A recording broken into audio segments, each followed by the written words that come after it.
In the early morning hours of January 29th, 2022, 41-year-old Karen Reed and her two friends were driving through a quiet neighborhood known as Spring Valley. They were searching for Karen's Boston cop boyfriend, John O'Keefe, who went missing 5 hours earlier. As they made their way down Fairview Road, they made a startling discovery. 911, what's emergency? Need someone to come immediately to 34 Fairview Road, Canton, Mass. What's going on? There's a guy unresponsive in the snow. In the snow at 34? He passed out, yes. 34, the Albert resident, yes. I just pulled up and found him. Is he blue at all? Yeah, you've got to get here, okay? Okay. What's going on? Is he face down? We just flipped him over. Okay. And who's that in the background? Is that someone related? Okay, that's his girlfriend. His name is John O'Keefe. Is he breathing? A couple of hours. Is he, Carrie? Is he? I don't know if he's breathing. There are two women trying to do his body heat, and they're hysterical. Is he breathing, you guys? It doesn't seem to be breathing. Okay. Do they know how to do CPR? Do they want to attempt CPR? You guys, Carrie, get up. Can you guys do CPR? No, I guess he's gone. All right, we got the fire department and the police department on the way. If everyone's declining CPR, then I'll hang up with you, and if anything changes, you can give us a call back. Officers were immediately dispatched to 34 Fairview Road. Upon their arrival, they were met by Karen and her two friends. Karen was inconsolable. Boston police officer that was just found in the snow here, and does have some trauma to his head. Not sure if he's been in a fight or whatever. John's body was lying on the edge of the property, about 8 feet from the road. He had lacerations all over his right arm, 2 black eyes, a cut above his right eye, and his clothing was saturated with blood and vomit. The first responders quickly put him on a stretcher and loaded him into the ambulance. Where he was laying, they found blood and broken glass from a cocktail glass. According to several people at the scene, as evidence was being collected, Karen was running around asking if John was okay and yelling, "I hit him, I hit him, I hit him." John was taken to Good Samaritan Hospital 8 miles away, but tragically, it was too late. He was pronounced dead at 7:50 a.m. His cause of death was later deemed as blunt force trauma to the head combined with hypothermia, but the coroner was unable to determine exactly what caused his injuries. Following his death, lead detectives Trooper Michael Proctor and Sergeant Yuri Buchanek went to the hospital to retrieve John's clothing. As they collected the items, they noticed that John's left shoe was missing. The detectives hypothesized that John was hit by a vehicle, and at that moment, his shoe went flying off. To further this theory, the forensics unit found microscopic pieces of plastic embedded in John's shirt. With the evidence pointing towards a hit and run, the detectives seized Karen's SUV at 4:12 p.m.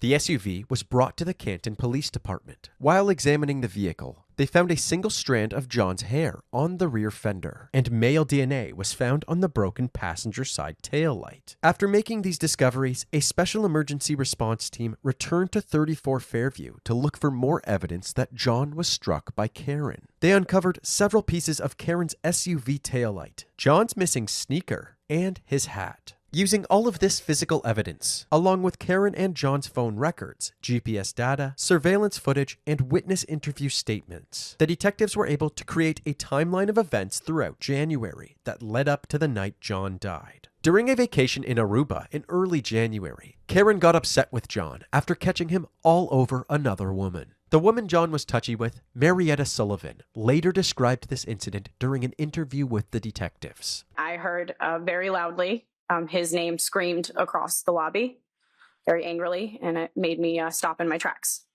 I said, "Hi, nice to meet you." That's when Miss Reed's head snapped up, and she very loudly told me to go walk myself across the lobby. And I said, "Yeah, you too," and walked away. After returning home from their trip, Karen quickly sought the attention of an ATF agent in John's social circle. His name was Brian Higgins. Karen initiated the following conversation. "You stink. You suck. And you're double. Trouble. You're hot. Are you serious or messing with me?" "No, I'm serious. Feeling is mutual. Is that bad?" By the end of January, it seemed that John and Karen's relationship still hadn't improved. On January 28th, the two were arguing all day about how he thinks Karen spoils his kids. At one point, Karen had enough. Frustrated, she stormed out of John's house. She then left Canton and drove to her own home in Mansfield. Unfortunately, Leaving John's house didn't solve anything, and the two continued arguing via text message. "You've really hurt me this time."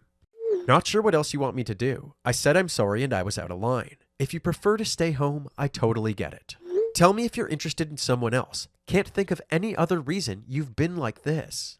Things haven't been great between us for a while. Ever consider that?" Before the argument went any further, Karen flipped on the weather report and noticed that a snowstorm was headed her way. Not wanting to be snowed in alone, Karen squashed the beef with John and decided to head back to Canton to stay with him and the kids. She left Mansfield at 8:35 p.m., but as she drove, John asked her to meet him at a bar called C.F. McCarthy's. Surveillance footage shows Karen and John drinking and chatting at McCarthy's for about 2 hours before heading down the street to the Waterfall Bar and Grill. There, they met with John's fellow officer Brian Elbert, Karen's secret lover Brian Higgins, Brian Elbert's sister-in-law Jen McCabe, and 2 others. After about an hour of chatting, drinking, and roughhousing, they decided to have an after-party at Brian Elbert's residence, 34 Fairview Road. So at 12:10 a.m., everybody stumbled out of the bar. Karen's SUV can be seen on a surveillance camera at 12:16 a.m., headed towards their destination.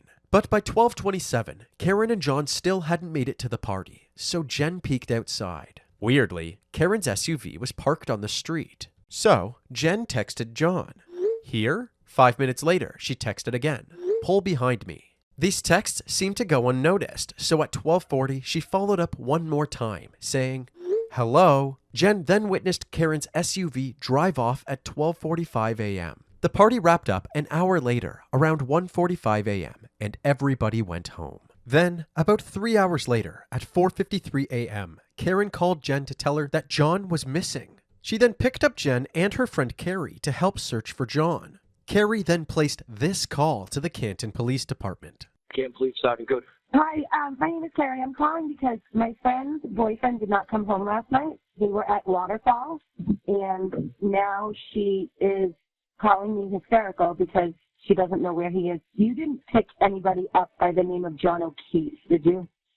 John O'Keefe?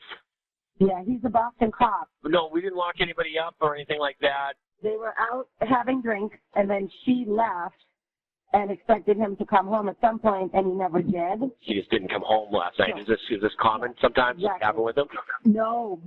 That's kind of why she's more freaking out. They then went back to John's to see if he was actually home, and Karen just couldn't see him. They can be seen arriving on John's security camera, but they have no luck finding him inside the house. So, Karen then suggested that they go back and check the party house at 34 Fairview. Apparently, as they walked toward the car, Karen wondered if she accidentally hit John earlier that night. She said, do you think I hit him? Do you think I hit him? And I said, no, I don't think you hit him. I think you probably hit something, but let's just go in the house and look for him. As they pull up to the house at 6:03 a.m., Karen begins screaming at her friends to stop the car. Despite the low visibility from the snowstorm, she says that she thinks she can see John. Lo and behold, John was found lying face down in the snow. 2 days after his body was found, on February 1st, Karen was arrested. She was charged with vehicular homicide, manslaughter, and leaving the scene of a motor vehicle collision causing death. Karen Reed left the courthouse after posting bail, charged with hitting her boyfriend, Boston police officer John O'Keefe, with her SUV early Saturday morning. At her arraignment, Karen pled not guilty. She posted bail and was released, but her bail conditions included a stay-away order from John's family. So on February 6th, 2022, Karen couldn't attend John's funeral. His brothers and sisters in blue stood on the steps as Officer John O'Keefe's blue casket was carried out of the church, his family following behind. He made time for everyone. He really just honestly had the biggest heart, honestly, in taking in the kids. O'Keefe took on the role of raising his niece and nephew after their parents died several years ago. It was a role O'Keefe's family says changed his life. It goes to show the person that he is. He has a huge heart. Like my family said, he would give you the shirt off his back. Just really amazing guy. Hundreds gathered to pay their respects and mourn John's death. Even a part of the highway was shut down for the day. Over the following months, the detectives continued building their case against Karen. As the snow melted, they went back to the crime scene multiple times, discovering 46 more pieces of plastic from Karen's taillight. With this new evidence in hand, the prosecution went to a grand jury, hoping to upgrade her manslaughter charge to second-degree murder, claiming that Karen, in a fit of rage, maliciously and deliberately killed John. This was approved, and on June 9th, 2022, Karen was indicted. Sergeant Buchanan and Trooper Proctor led a team to Karen's Mansfield residence to execute the arrest warrant. I'm being charged with second-degree murder now? That's correct. Vehicular homicide and leaving the scene causing death and or bodily injury. Subsequently, there's been an arrest warrant issued for you. I need medication and some personal bathroom items. Okay, what type of medication and where you can get it for? Can I have normal shoes, please, so I'm not on TV looking like this? Yes. These I don't even have underwear. Can I put pants on? And your parents can come over here and retrieve anything. But I don't want to be on Channel 4 in my pajamas. I wouldn't worry about the news right now. She's more concerned when she looks like some TV. Me all right now? No. Okay. Have a seat there for me.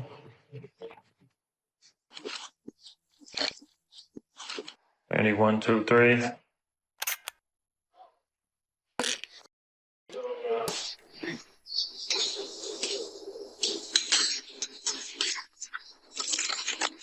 Get down here.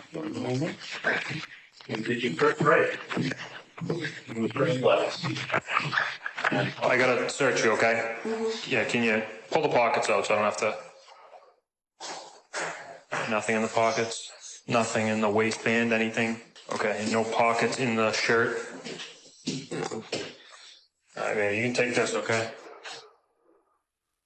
Karen's full list of updated charges included second-degree murder, involuntary manslaughter, vehicular manslaughter while intoxicated, and driving under the influence. Her bail was set at $100,000, and within 24 hours, that amount was paid. She was promptly released and immediately started to prepare with her attorneys for her upcoming trial. However, before her trial kicked off, people all over the world would learn the details of her case, leading to thousands of supporters protesting for the state to drop the charges against her.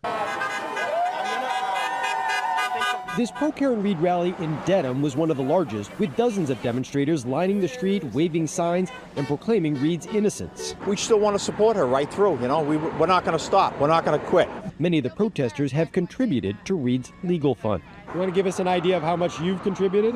Oh, a few hundred, we'll say, at least, yeah. And are you willing to contribute more? Of course, as long as it takes, you know. Throughout her court proceedings, supporters lined the sidewalks leading to the courthouse, holding signs and chanting, "Free Karen Read!" And every time she and her defense team showed up, they would cheer her on. Supporters of Karen Read were cheering as she and her defense team arrived for day one of the trial. Jury selection. However, while Karen and her defense team walked the red carpet, the prosecution and their witnesses endured the walk of shame. Resign, all of you! Resign! Shame you are a disgrace to the bench! You're probably wondering what caused such an intense public reaction in Karen's case. Well, all of the details we have shared about the investigation thus far are part of the narrative laid out by the prosecution during Karen's murder trial. But in the defense's opening statement, they have a completely different narrative. Karen Read was framed. Her car never struck John O'Keefe. She did not cause his death. And that means that somebody else did. We are now going to take you through the series of events that resulted in Karen's arrest once more, but this time we will follow the narrative laid out by the defense.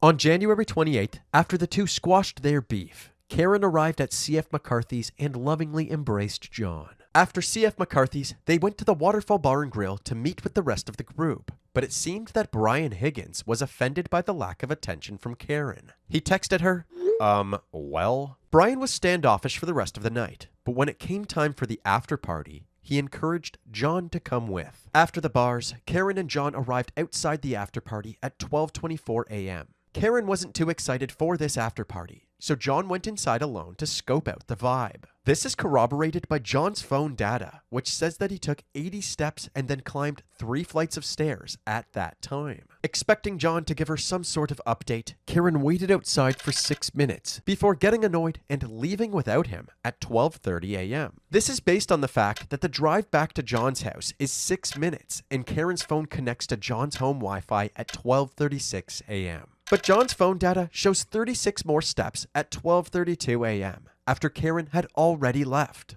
Therefore, she could not have killed him. The defense believed that when John entered the house, he was led into the basement where he got into a fight with Karen's jealous love affair, Brian Higgins, that left him fatally injured. They also questioned the involvement of the homeowner, Brian Albert, and his family. After all, Brian Albert is known to be an avid boxer, even starring on the show Boston's Finest in 2013. Additionally, less than a month after John's death, Brian Albert's nephew Colin was photographed with injuries on his knuckles. They also believed that during this fight, John was attacked by Brian Albert's German Shepherd, Chloe. Looking at the wounds on John's arms, the defense said that they didn't align with being struck by a car, but rather showed that he was attacked by an animal. Those injuries appear to be consistent with an animal attack. There are several patterns of parallel wounds that could have been caused by nails or could have been caused by teeth. The prosecution had an expert of their own to refute the dog attack theory. Dr. Terry Kuhn said that there was no dog DNA found on John's arm. We did not see any canine DNA. You were able to detect the presence of pig DNA. Correct. And I think you said on direct examination that that could come from a number of sources, including food sources, right? Correct. Could come from dog treats. Pardon me? Yes. Could come from dog treats. Matter of fact, there are dog treats that are pig ears, literally. I believe so. The defense suggested that this pig DNA could have just as easily come from remnants of dog treats transferred from Chloe's mouth to John's arm as she was biting him. Also, around the same time that the autopsy photos were released to the defense team, Brian Albert's family suddenly got rid of their dog. So Chloe was rehomed in, I believe, May of 2022. Of 2022. She was involved in a dog fight with another dog out front. According to the prosecution, this whole theory was baseless because not a single person at the party saw John enter the house. John never came into my house that night? No, they never came into my home. At any point in time, did John O'Keefe ever come inside the house? No. The defense believed that several people inside the house were lying to cover up what really happened to John, and one of those people was Jennifer McCabe. Following John's alleged attack, there were several unanswered calls from Jen to John between 12:41 and 12:50 a.m. The defense suggested that these phone calls weren't butt dials, but were actually Jen's attempt at locating John's phone after he was attacked. But wait, there's more. Despite Brian Albert and Brian Higgins telling investigators that they didn't speak to anybody after the party, there were 2 answered phone calls from that night that suggested otherwise. At 2:22 a.m., Brian Albert called Brian Higgins. The call was answered, but it was disconnected after just 1 second. Right after, Higgins called Albert back. This call was answered as well and lasted 22 seconds. Sir, did you make any phone calls after you went to bed between the hours of 1:45 a.m. and 6:30 a.m.? I inadvertently called Brian Higgins.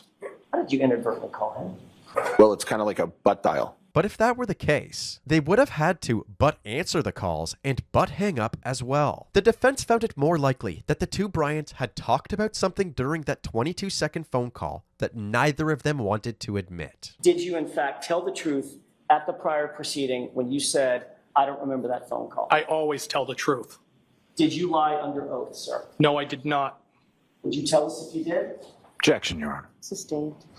If that isn't suspicious enough, both of the Bryants conveniently traded in their phones the day before being given court orders not to do that. The phone wasn't destroyed. I upgraded the phone. The data was destroyed, sir. Correct? I did not destroy any data on any phone. Mr. Albert, you know that data is destroyed when you upgrade your phone, right? The phone data is destroyed for all purposes. It's factory reset, correct? I don't know that. How long have you had a phone? Perhaps Brian Albert received a tip from someone investigating John's death, and they got rid of their data because there was something on there that would incriminate them. After all, Brian Albert's brother, Kevin, works as a detective at the Canton Police Department. This might also explain why Brian Albert's family members were never even questioned, even though there was a dead body found on their lawn. You had an officer, a Boston police officer, who was either dead or dying on the front lawn of a house with a bunch of occupants, and you didn't think that it was necessary to investigate or interview those occupants yourself? I did not. Did you look around the house for any sign of a struggle or a fight? No. Did you go to the basement at all? The Alberts also have a long-standing relationship with the lead detective in the case, Trooper Proctor, but we'll dive more into Proctor's involvement later. At 2:27 a.m., 5 minutes after Brian's butt dials, Jen made a damning Google search, "Hawes Long to die in cold." According to the defense, Jen deleted this search at some point, but they hired a digital forensics expert who was able to find its digital footprint. Jen completely denies ever making this search or deleting any searches. Did you delete that search because you knew that you would be implicated in John O'Keefe's death if that search was found on your phone? Objection. Could you answer that, please? I did not delete that search. I never made that search at 2:23. I never would have left John O'Keefe out in the cold to die because he was my friend that I loved. The prosecution brought on their own experts to explain why this 2:27 a.m. timestamp proves nothing. If I create a 12 o'clock tab, minimize Safari, I can leave it for several hours, for several days, for several weeks. When I come back to it and open up Safari again from a background state, the timestamp is not updated. So it will still show 12 p.m. today, and it will show whatever my most recent navigational event is. So I can search for something in 3 weeks' time using the same tab I opened today, and the timestamp will show today's time. However, according to the defense, the prosecution's experts came to this conclusion by using a different version of iOS than the one that Jen was using at the time of the search. One key point the prosecution made that the defense's expert did agree with was that right before searching "Hawes Long to die in cold," Jen was searching for private basketball teams for her daughter. A strange thing to be searching in the middle of covering up a murder. Where was Karen during all of these butt calls and Google searches? It turns out that after dropping John off at the house around 12:30, she called him over and over. Now, Trooper Guarino, you conducted an analysis of both the defendant's phone and Mr. O'Keefe's phone, correct? That's correct. And from your analysis of that phone, were you able to determine approximately how many calls occurred from the defendant's phone to Mr. O'Keefe's phone from the time period shortly after 12:30 a.m. To the time period shortly after 6 a.m.? There was over 50. I think it was 53 or 55. The prosecution found it suspicious that not one of these phone calls was to 911, but the defense argued that at this point in the night, it never crossed Karen's mind that something had happened to John. The several voicemails Karen left throughout the night suggest that she thought John was off cheating on her with another woman. John, I hate you! John, I'm here with your kids, and nobody knows what the f*** you are, you pervert. John, you are using me right now. You're another girl. You're a loser. Yourself. Yeah, it's 1 a.m. I'm with your niece and nephew. You pervert. You're pervert! She then woke up at around 4 a.m., but there was still no sign of John. At this point, she was more concerned than angry. She called John and left more voicemails. Just as Jen had stated, Karen called her at 4:53 a.m. to tell her that John was missing. You might recall that after John's body was discovered and first responders arrived at the scene, everybody claimed that Karen said, 3 times, I hit him, I hit him, I hit him. But in cross-examination, none of these witnesses could point out when in the dashcam footage Karen made these hysterical statements. Did you see any place in that video where you had any sort of detailed conversation with my client? No. Did you see any place in that video where you engaged my client and said, how'd you get here? What happened? And she said, I hit him. And you said, how'd you hit him? All the stuff that you testified earlier to. I didn't see that in the video, no. Not only that, but not a single person wrote down that Karen said, "I hit him," in any of their reports. The defense also questioned the crash reconstructionist for the Massachusetts State Police, Trooper Joe Paul. Using the movement data from Karen's SUV, Joe was able to create a play-by-play of how he believed John was struck. After John exited the vehicle, Karen began driving away. She then abruptly stopped the car for 2.5 seconds before speeding at him in reverse, clipping his arm and sideswiping him. His head slammed into the frozen ground as his body traveled onto the lawn. On the stand, however, Joe did not seem very confident in his findings. So throughout my investigation, this appeared to be a single car collision involving a pedestrian. The vehicle was traveling at a higher acceleration when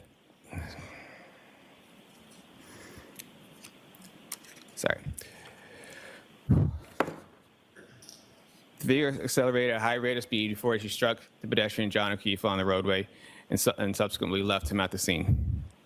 The defense tried to discredit him completely by bringing his education into question. Do you hold any degrees in the scientific discipline of mathematics? I do not. Do you hold any degrees in the scientific discipline of physics? I do not. Hold any degrees in the scientific discipline of biomechanics? No. How about in engineering? No. The rate of velocity, what's another word for that? The rate of velocity? Correct. I mean, it deals with the motion. It deals with forward, and also deals with speed. It deals with travel and speed. If something's moving, it also has a speed to it. Right. The word you're looking for is acceleration, correct? Sure. What role does acceleration play in the field of kinematics? What role does acceleration play in kinematics? Correct. It talks about, like you just said, it talks about the speed and talks about motion. They also questioned why he believed John was struck by the SUV, even though none of his data conclusively pointed to that. I can't say that's definitively where a pedestrian was struck, but I'm sorry, it wasn't definitively. In my report, I do say I can't say that is definitively where the pedestrian struck. The more Joe talked, the more far-fetched the prosecution's theory seemed. So your theory is you got hit on the arm, took the brunt of the force from the taillight on the arm, stayed with the vehicle long enough for the taillight to explode, basically, to shatter. Then these striations get on his arm, abrasions. Does a pirouette, spin, counterclockwise, and flies 30 feet in the air to his point of rest. Yeah, it happened probably a little faster than that, though. I thought you said he hit his head on the curb.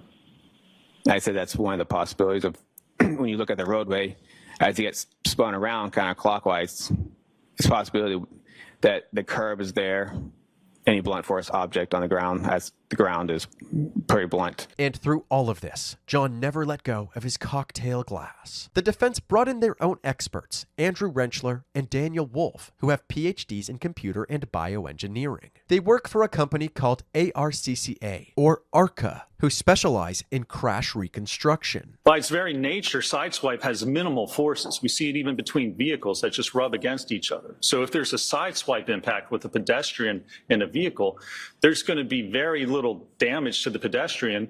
And similarly, there's going to be very little movement. There's really no force at all acting. You know, for instance, if a car came and swiped by your arm, but didn't have enough force or enough contact to cause any damage, well, it wouldn't actually cause any movement of the person either. So a sideswipe by its very nature involves minimal impact, minimal forces, minimal velocities. So was the taillight damage consistent or inconsistent with striking an arm? It was, our findings was it's inconsistent for a number of reasons, but it's inconsistent with striking the arm, yes, sir. Okay. He could have slipped and struck his head.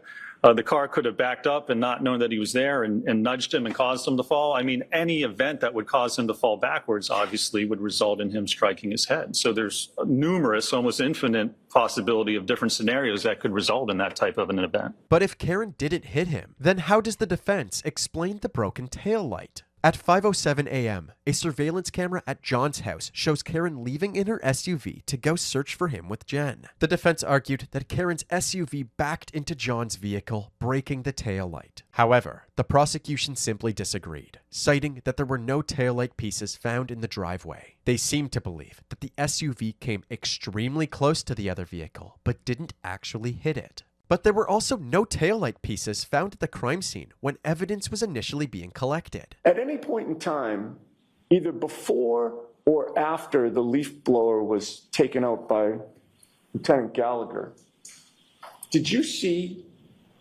45 pieces of bright red, black, and clear plastic pieces scattered all over the scene? I did not. Did you find even or see even one piece of broken plastic? I did not. And yes, you heard that right. He said leaf blower. Before the Massachusetts State Police had shown up, Canton police officers used a leaf blower to clear the snow at the crime scene. They also used Stop and Shop bags instead of evidence bags, and red Solo cups to collect the blood. It does not look like an evidence bag, does it, sir? No. Matter of fact, it looks like a grocery bag. Correct. What is that? Those are the plastic cups with the coagulated blood. It goes without saying that this is not how evidence in a homicide case should be handled. But anyways, it wasn't until January 29th at 5:46 p.m., 46 minutes into the second search of the lawn, that the pieces of taillight were found. The defense suggested that someone had planted the taillight pieces at the crime scene at some point between the first search at 7:30 a.m. and the second search at 5:46 p.m. To shut this theory down, the prosecution showed surveillance footage of Karen's SUV pulling into the Canton Police Department, where it was taken after being seized. In the video, you can see lead detectives Buchanan and Proctor hovering around the vehicle, inspecting it closely. But it appears that the broken passenger side taillight is never meddled with. Sergeant Buchanan and I never touched any part of that vehicle. During cross-examination, however, the defense highlighted a part of the video where Proctor's hat can be seen peeking over the vehicle as he stands at the driver's side taillight for an extended period of time. Except he isn't actually on the driver's side door. While watching this video, the defense noticed that the word police on the trunk of this cruiser was mirrored. Someone had inverted this footage before it was submitted as evidence. How did you discover that the image was inverted? I saw the word police and thought I had dyslexia. The side of the car facing the camera is actually the driver's side, and Trooper Proctor is on the passenger side, where Karen's broken taillight is. The defense believed that the prosecution intentionally showed this inverted video to the jury to make it seem as if no one had meddled with the broken taillight. When in reality, while Proctor was standing there, he was discreetly collecting the taillight fragments that would ultimately wind up all over the crime scene. The defense also found it strange that a single strand of John's hair had stayed glued to the SUV after many miles of traveling through a snowstorm. The prosecution suggested that it could have been frozen to the car considering the weather conditions, but perhaps Proctor had tampered with this evidence as well. Planting evidence wasn't the only thing Proctor came under fire for during the trial. Throughout the investigation, Proctor discussed details of the case in a group chat with his high school friends. In this text exchange at 10:56 p.m., your buddy Bird writes, "I'm sure the owners of the house will receive some shit." Correct? Correct. How did you take that to mean? Did you take that to mean like he's not going to get in any trouble, he's not going to be a suspect, correct? Correct. And he's not going to be implicated in any way. Is that right? Correct. And your answer was one word, correct? Yes. What was that word? Nope. Next text. He's a Boston cop too. Even more shocking were the vulgar comments he made about Karen. Funny, I'm going through his client's phone.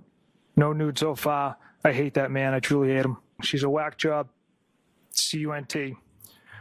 Objection. So don't spell it. You have to. So these are your words, Trooper Proctor? Yes, Your Honor. Go ahead and say them. Yes, she's a babe. Weird Fall River accent, though. No ass.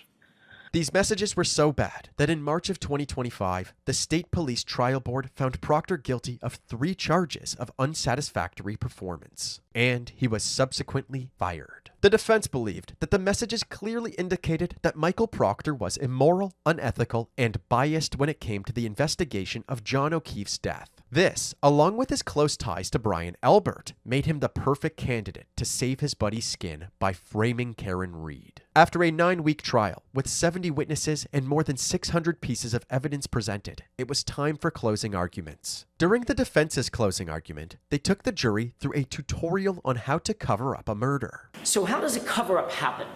How could that happen? Well, let's count the ways, shall we? Delete your call history. Make mysterious phone calls at 2:22 a.m. Delete Google searches. Monitor police activity. Get rid of evidence. Get rid of your dog.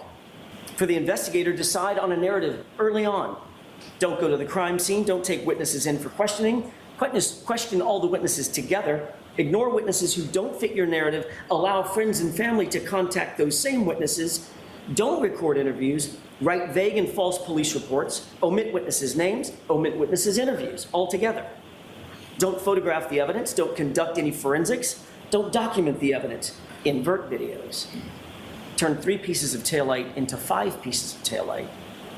Delete 42 minutes of surveillance footage. Hide personal relationships. Make this case cut and dry and ensure the homeowner, quote, never sees any shit because he's a Boston cop. But most importantly, pick your patsy and pin it on the girl. It's not that it could happen. It's that every single one of those things I just mentioned did happen. Ladies and gentlemen, Karen Read is innocent. Do justice and find her not guilty. Thank you. The defense's closing argument was a powerful call to action, which implied that a vote for guilty would only reinforce the corrupt establishments within Massachusetts state law enforcement. In the prosecution's closing argument, they reminded the jury that several witnesses testified that Karen had admitted to hitting John herself. I hit him, I hit him, I hit him, I hit him. Those are the words of the defendant 4 times. You heard testimony from 4 different witnesses who overheard and observed those statements from the defendant on January 29th, 2022. The texts from Trooper Proctor are distasteful, they're disrespectful, they're unprofessional, there's no defense to them. And the defendant killed John O'Keefe. As distasteful as those messages are, and their content is, I submit they had no bearing whatsoever or impact whatsoever on the integrity of the entirety of the investigation that Massachusetts State Police collectively conducted into John O'Keefe's death here. This was about as passionate as it got. For the most part, prosecutor Adam Lally just listed all of the evidence. And at the end of his statement, he actually ran out of time, and his final sentence was rushed out with a dry and stale tone. What the constellation of the facts and the evidence ineluctably demonstrate here is that the defendant drove her vehicle in reverse for 24.2 miles per hour for 62.5 feet, struck Mr. O'Keefe, causing those catastrophic head injuries, leaving him incapacitated and freezing to death. Mr. Lally, I have to stop you. You've gone over. Okay. I literally have 1 sentence on you. 1 sentence I'll give you. From that facts and that evidence, I would submit ineluctably demonstrates her guilt on each of the indictments before you, and I would ask that you find it so. Thank you. As the jury deliberated, they could hear the chants of Karen's supporters. On day 4 of deliberations, the judge received a note from the jury. Dear Judge Cannoni, I am writing to inform you on behalf of the jury that despite our exhaustive review of the evidence and our diligent consideration of all disputed evidence, we have been unable to reach a unanimous verdict. Signed by the foreperson. This is our 4th day of deliberations. I'm not prepared to find that there have been due and thorough deliberations at this point. Following judge's orders, the jury continued to weigh their decision, and on day 5, they sent another note to the judge. Our perspectives on the evidence are starkly divided. Some members of the jury firmly believe that the evidence surpasses the burden of proof, establishing the elements of the charges beyond a reasonable doubt.